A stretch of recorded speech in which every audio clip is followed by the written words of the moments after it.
할렐루야. 5월 29일 토요일입니다. 출애굽기 23장 14절부터 끝절 33절까지 말씀을 통해 은혜 나누도록 하겠습니다. 너는 매년 3번 내게 절기를 지킬지니라. 너는 무교백의 절기를 지키라. 내가 네게 명령한 대로 아비벌의 정한 때에 이래 동안 무교병을 먹을지니 이는 그 달에 네가 애굽에서 나왔음이라. 빈손으로 내 앞에 나오지 말지니라. 맥추절을 지키라. 이는 내가 수고하여 밭에 뿌린 것의 첫 열매를 거둠이니라. 수장절을 지키라. 이는 네가 수고하여 이룬 것을 연말에 밭에서부터 거두어 저장함이니라. 내 모든 남자는 매년 3번씩 주 여호와께 보일지니라. 너는 네 제물의 피를 유교병과 함께 드리지 말며 내 절기 제물의 기름을 아침까지 남겨두지 말지니라. 네 토지에서 처음 거둔 열매의 가장 좋은 것을 가져다가 너의 하나님 여호와의 전에 드릴지니라. 너는 염소 새끼를 그 어미의 젖으로 삶지 말지니라. 내가 사자를 네 앞서 보내어 길에서 너를 보호하여 너를 내가 예비한 곳에 이르게 하리니 너희는 삼가 그의 목소리를 청종하고 그를 노엽게 하지 말라. 그가 너희의 허물을 용서하지 아니할 것은 내 이름이 그에게 있음이니라. 네가 그의 목소리를 잘 청종하고 내 모든 말대로 행하면 내가 네 원수에게 원수가 되고 네 대적에게 대적이 될지라. 내 사자가 네 앞서가서 너를 아모리 사람과 헷 사람과 브리스 사람과 가나안 사람과 히윗 사람과 여부스 사람에게로 인도하고 나는 그들을 끊으리니 너는 그들의 신을 경배하지 말며 섬기지 말며 그들의 행위를 본받지 말고 그것들을 다 깨뜨리며 그들의 주상을 부수고 네 하나님 여호와를 섬기라. 그리하면 여호와가 너희의 양식과 물에 복을 내리고 너희 중에서 병을 제하리니 네 나라에 낙태하는 자가 없고 임신하지 못하는 자가 없을 것이라. 내가 너의 날수를 채우리라. 내가 내 위엄을 네 앞서 보내어 네가 이를 곳의 모든 백성을 물리치고 네 모든 원수들이 네게 등을 돌려 도망하게 할 것이며 내가 왕벌을 네 앞에 보내리니 그 벌이 히위 족속과 가나안 족속과 헷 족속을 네 앞에서 쫓아내리라. 그러나 그 땅이 황폐하게 되므로 들짐승이 번성하여 너희를 해할까 하여 1년 안에는 그들을 네 앞에서 쫓아내지 아니하고 네가 번성하여 그 땅을 기업으로 얻을 때까지 내가 그들을 네 앞에서 조금씩 쫓아내리라. 내가 네 경계를 홍해에서부터 블레셋 바다까지 광야에서부터 강까지 정하고 그 땅의 주민을 네 손에 넘기리니 네가 그들을 네 앞에서 쫓아낼지라. 너는 그들과 그들의 신들과 언약하지 말라. 그들이 네 땅에 머무르지 못할 것은 그들이 너를 네게 범죄하게 할까 두려움이라. 네가 그 신들을 섬기면 그것이 너의 올무가 되리라. 아멘. 예. 시내산에서 하나님께서 이스라엘 백성과 언약을 체결하시는 장면입니다. 그냥 만나자마자 도장 찍고 끝나는 그런 것이 아니고요. 신중하게 필요한 말씀들을 꼭 나누고 그리고서 잘 확인한 다음에 도장을 찍는 이제 그런 형국으로 언약식이 진행되고 있습니다. 언약식에서 물론 도장을 찍는 순간이 가장 중요하다. 그렇게 볼 수도 있겠지만 그 언약의 내용이 선포되는 순간이 어쩌면 가장 중요한 순간입니다. 이스라엘 백성들이 하나님을 안다고 하지만 사실 과거에 어떤 역사가 있었는지도 정확히 잘 모르고 하나님의 이름도 모르고 하나님의 성품도 모르고 하나님이 무엇을 원하시는지 온전히 알지 못합니다. 그들이 가지고 있는 어떤 신에 대한 관념은 오히려 조상 아브라함과 이삭과 야곱을 통해서 물려받았다기보다는 그들이 수백 년 동안 보아왔던 애굽 사람들의 그런 종교 습성, 그것들의 영향을 받아 그와 비슷한 그런 생각들을 가지고 있을 뿐입니다. 그런 생각들로는 하나님을 기쁘시게 할 수도 없고 하나님의 백성답게 살아갈 수도 없습니다. 당연히 그들이 들어가게 될 가나안 땅도 마찬가지입니다. 그들에게는 하나님을 온전히 알고 하나님의 뜻, 하나님의 창조 질서, 그런 것들에 대해서 전혀 모른 채 하나님께서 사람에게 주신 그런 어떤 존엄성을 스스로 훼손하면서 엉터리로 살고 있는 그런 형국이었죠. 이제 새롭게 출범하게 될 하나님의 백성, 언약 공동체가 그런 엉터리 공동체가 되면 안 되기 때문에 시작하면서 계약을 맺으면서 하나님의 뜻이 무엇인지 보여주시는 것입니다.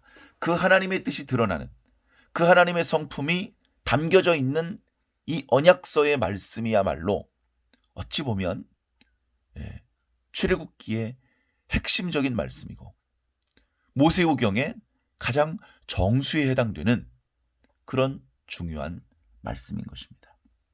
오늘 이제 함께 읽은 말씀은 그 언약서의 말씀의 마지막 부분입니다. 오늘은 이제 앞부분에는 이스라엘의 3대 절기에 대한 말씀이 나타나고요. 이어지는 말씀을 보면 이스라엘 백성들이 지금 아직 시내 광야에 있는데 너희들이 반드시 가나안 땅을 차지하게 될 것이다. 하나님께서 당신의 능력으로 꼭 그렇게 해 줄 것이다. 그렇게 너희들이 가나안 땅에 들어갔을 때는 이런 것들을 조심해라. 어떻게 보면 약간 노파심에, 그리고 정말로 사랑이 절절히 묻어나는 당부의 말씀이 오늘 언약서의 마지막을 장식하고 있습니다. 한번 부분 살펴보도록 하겠습니다. 너는 매년 3번 나에게 절기를 지키라. 이 3번의 절기는 무교절과 그리고 맥추절과 수장절입니다. 각각의 절기는 어찌 보면 가나안 땅을 정복한 이후에 거기서 이제 농사를 짓게 될 텐데 그 농업과 관련된 절기입니다. 그런데 단순히 이 농사가 잘 되게 해주세요, 농사가 잘 되게 해주셔서 고마워요, 이런 의미만 있는 것이 아니고 하나님께서 이스라엘 백성들을 위하여 해주셨던 많은 일들을 기념하고 기억하게 만드는 그 기억 장치로서의 절기들입니다. 무교절은 6월절이라고도 하죠. 그 무교절은 하나님께서 이스라엘 백성들을 애굽에서 구원해 내신 것을 기념합니다. 우리가 앞부분에서 묵상했던 것처럼 하나님께서 10가지 재앙을 애굽에 쏟으시면서 이스라엘 백성들을 애굽에서 건져내셨죠. 그 마지막 재앙이 장자들을 멸하는 재앙이었습니다.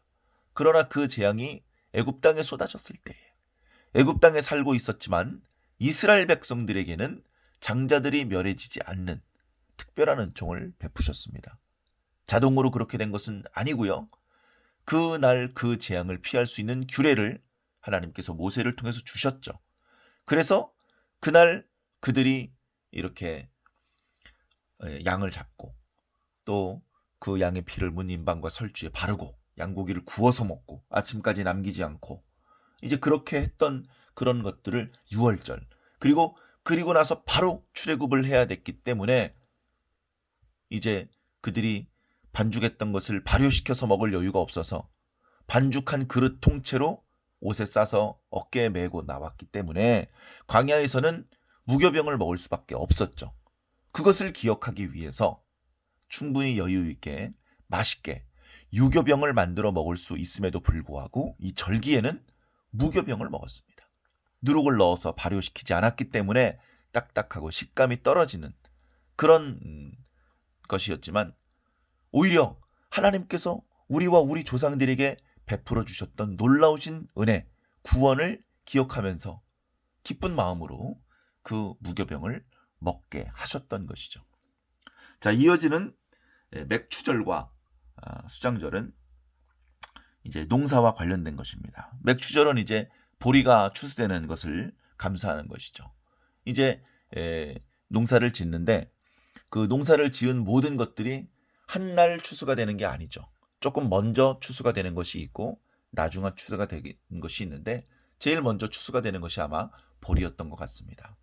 그 보리가 추수될 때까지 경우에 따라서 양식이 풍족하지 않을 때에는 우리가 흔히 하는 말로 보릿고개, 보리가 추수될 때까지 그 몇 달을 양식이 떨어진 채로 보리 추수되기만 기다리는 너무나 배고파서 힘든 그 고개를 미처 넘지 못하고 아사하는 경우가 발생할 정도로 배고픈 그 과정, 그런 배고픔의 과정을 지나서 보리가 추수되면 보리가 쌀이나 밀에 비해서 식감이 좋지 않고 뭐 맛이 좀 떨어질진 모르겠습니다만 아무것도 먹을 것이 없다가 보리를 추수할 수 있을 때 그 보리를 먹을 수 있을 때 그 기쁨, 그 고마움 이루 말로 할 수 없죠. 그래서 한 해의 그 소출의 첫 시작, 보리를 추수할 수 있게 해주신 것에 대해서 감사하는 절기입니다. 물론 후대에는 이 날을 하나님께서 시내산에서 율법을 주신 것을 기념하는 그런 절기로 그렇게 기념했다고 합니다. 마지막으로 수장절은요, 이제 맥주 이외에 거의 대부분의 곡식과 과일들이 추수가 되는 계절입니다. 그러니까 우리말로 하면 뭐 추석 또는 추수감사절, 가장 1년 중에서 이렇게 먹을 것이 풍족한 그런 때죠. 한 해 동안 하나님께서 은혜를 베풀어 주셔서 이렇게 1년 동안 수고했던 것에 대해서 풍작으로 이렇게 오곡백과들을 추수하여 소출로 얻게 하여 주신 것에 대해서 감사하는, 소출이 많기 때문에 그것들을 이제 창고에 저장해야 되기 때문에 수장절, 뭐 장막절 뭐 이렇게 이름을 붙이기도 하는데요. 어찌되었건 너무나 감사한 하나님의 은혜의 절기죠. 특별히 출애굽과 관련해서 이스라엘 백성들이 광야에서 수십 년을 보냈음에도 불구하고 그들이 양식을 비롯해서 생활하는데 필요한 모든 것들을 하나님께서 공급하셨던 것들에 대해서 기억하고 감사하는, 그때 광야에서 이스라엘 백성들에게 은혜를 베푸셨던 모든 필요를 공급해 주셨던 하나님께서 아직까지도 우리와 함께 하셔서 이런 오곡백과의 풍족한 수확으로 우리에게 공급해 주고 계신다라는 것을 기억하는, 감사하는 그런 절기들이죠. 이어지는 말씀을 보면 하나님께서 반드시 가나안 땅을 이스라엘 백성들에게 주시겠다라고 말하고 있습니다.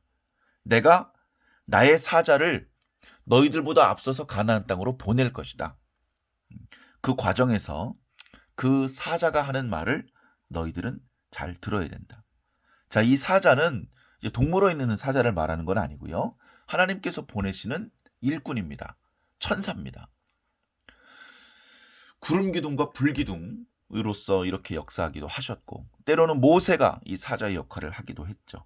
모세가 죽은 이후에는 여호수아가, 사사가, 당신께서 세우셨던 제사장과 왕과 선지자가 이런 역할을 하셨죠. 근데 근본적으로는 하나님께서 직접 이 역할을 하고 계신 것입니다.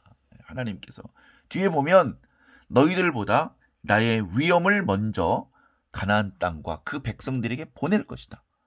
그래서 그들이 너희들을 만나기도 전에 너희를 두려워하게 되고 너희들을 피하여서 도망하게 할 것이다.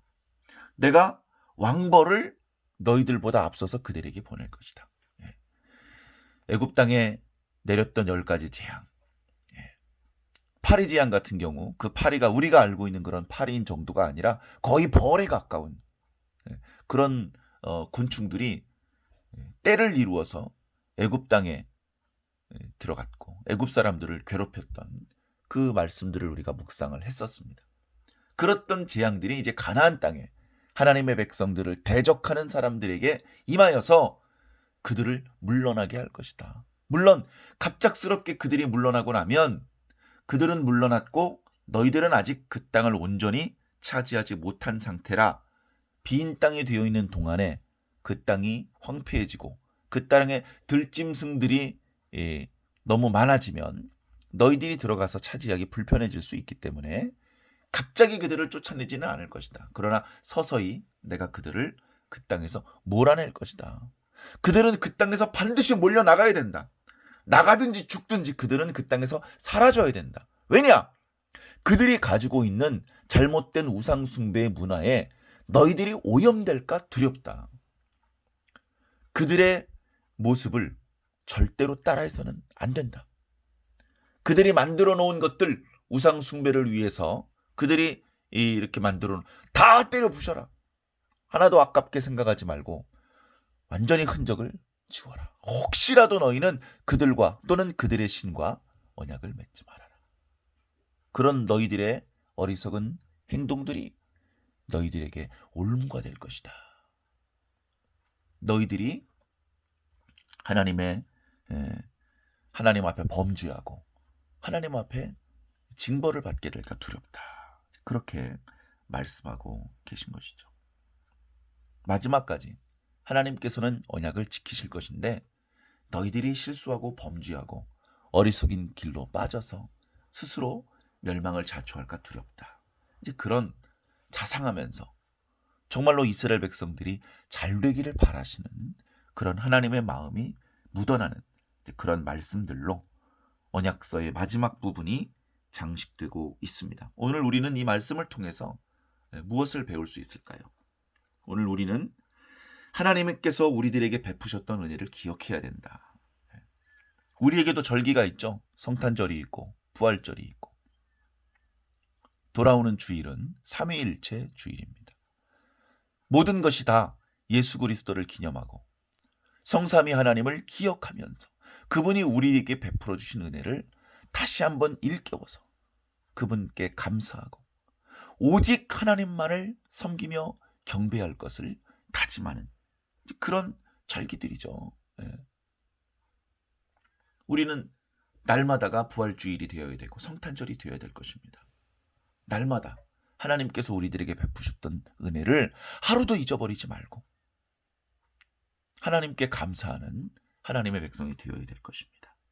하나님께서 하나님의 사자를 보내십니다. 그 사자를 통하여 말씀하십니다. 그 말씀을 들어야 됩니다. 너 누구냐? 우리는 하나님 말씀만 들어. 우리 하나님의 사자의 말은 안 들어. 얼마나 어리석은 표현입니까? 하나님께서는 직접 말씀하실 수도 있지만 시내산에서 십계명의 말씀을 하나님께 직접 들었던 이스라엘 백성들의 모습을 보십시오. 하나님의 말씀은 우리가 직접 들을 수 있는 그런 말씀이 아닙니다. 하나님은 우리가 감당할 수 있는 분이 아닙니다. 하나님께서 직접 말씀하시지 않으시고 사자를 통해서 말씀해 주시는 것이 얼마나 감사하고 우리를 위한 따뜻한 배려인지 모릅니다. 누구를 통해서 말씀하시든지 그것이 하나님의 말씀이라면 우리는 귀 기울여 들어야 되고 순종해야 할 것입니다. 우리는 그렇게 늘 하나님의 말씀의 인도를 받는 훈련을 해야 됩니다. 말씀을 듣다 보면 이 말씀이 하나님의 말씀이라는 것을 느낄 수 있습니다. 그것을 느낄 수 있는 것이 바로 영적인 분별력이고 이 분별력이 있어야 말세에 수많은 거짓 교사와 거짓 선지자들이 판을 치는 상황 속에서도 그 거짓말에 미혹되지 않고 끝까지 진리만을 따라서 이길 수 있게 되는 것입니다. 그리고 우리는 오직 하나님만을 섬겨야 됩니다. 계속해서 오직 하나님만을 섬길 것을 말씀해주고 계십니다. 24절에 보니까 너는 그 가나안 사람들의 신을 경배하지 말고 섬기지 말아라. 그들의 행위를 본받지 말아라. 그것들을 다 깨뜨리고 그 주상들을 부숴라. 오늘날 성도들에게 지금 우리 주변에서 벌어지고 있는 모든 거짓된 것을 귀 기울여 듣지 말아라. 믿음이 없는 사람들처럼 미신적으로 그렇게 살지 말아라. 운명에 맡긴 삶을 살지 말아라. 어떻게 살아야 됩니까? 25절 네 하나님 여호와만을 섬겨라. 오직 하나님만을 섬겨라.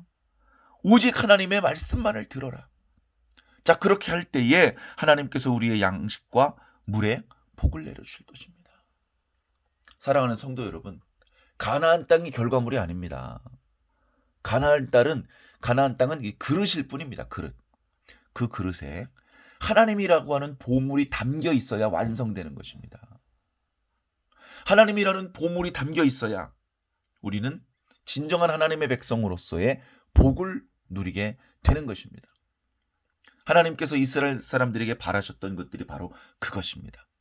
가나안 땅을 주시고 이제 알아서 살아라가 아니고 가나안 땅을 주어서 이제 하나님의 백성답게 살 수 있는 기반을 제공해 주었으니 너희는 하나님을 섬기며 하나님의 말씀을 따르고 하나님의 규례를 지키면서 정말로 이 세상에 살고 있는 모든 사람들에게 모범적인 신앙 공동체의 모습을 보여라. 너희들은 그저 너희가 아니고 제사장 나라라. 너희들을 통해서 많은 사람들이 하나님께 돌아오고 하나님을 섬기는 예법을 회복하고 이 세상 모든 사람들이 하나님의 백성이 될 수 있는 그런 교도부와 같은 역할을 할 수 있는 민족, 그리고 그런 너희들의 땅이 되어야 될 것이다. 그것이 하나님께서 바라시는 그림이죠. 역사적으로 구약의 이스라엘은 그 뜻을 온전히 성취하지 못했습니다. 다윗과 솔로몬 때 하나님의 꿈이 이루어지는 듯 했지만 곧 그들은 나락의 길로 떨어져만 갔고, 그 하나님의 꿈은, 그 하나님의 계획은 오늘 우리 신약 교회의 성도들에게 부여되었습니다. 오늘날 우리는 하나님의 그 꿈을 이루어 드릴 수 있을까요? 오늘 우리는 그 하나님의 큰 그림을 완성해 드릴 수 있을까요? 우리의 힘으로 하는 게 아니죠. 하나님께서 하십니다. 우리는 그 하나님의 놀라운 은총이 벌어지는 현장에 초대받은, 그 축복을 함께 누리며 기뻐하는 일에 초대된 행복한 사람들이죠. 우리는 많이 있어도 감사밖에는 할 것이 없습니다. 우리가 멸망받게 될 저 사람들보다 더 깨끗하고 의로워서 초대받은 것이 아닙니다. 그저 하나님의 사랑이고 은혜일 뿐이죠. 겸손해야 됩니다. 우리는 오직 하나님만을 섬겨야 됩니다.